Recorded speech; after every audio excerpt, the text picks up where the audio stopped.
Right now, a state of emergency continues as crews work around the clock to restore power to the Outer Banks. Ocracoke and Hatteras Islands have been in the dark for 5 days after construction crews accidentally cut transmission lines. This is pictures of the crews working to make quick repairs. So Brooke Katz joining us more with this developing story. Brooke, what do you know? Yeah, Sarah and Fred, this really couldn't come at a worse time for both the tourists and the businesses. Of course, we're at the height of the very busy vacation season out there, but there is some good news. Governor Roy Cooper touring the damage today, and he says if you do have plans at the Outer Banks next week, don't cancel those plans just yet. For Outer Banks residents and tourists, bad news at the worst possible time. Power cut to 2 of the barrier islands may take up to 2 weeks to restore. That's because all 3 power lines to the islands are damaged, one completely severed. We have approximately 16 good weeks to make our living for the entire year.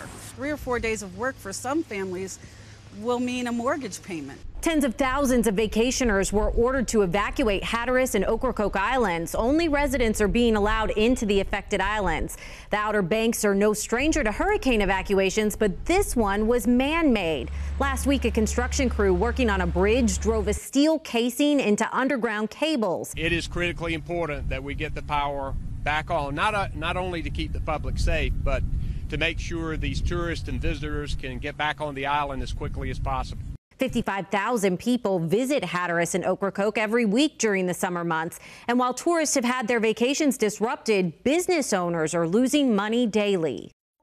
All the guests did get a refund for the nights that they did not stay. A waiting game for locals and a race against time for construction crews feeling the pressure to get power restored in time to salvage what's left of summer tourism season.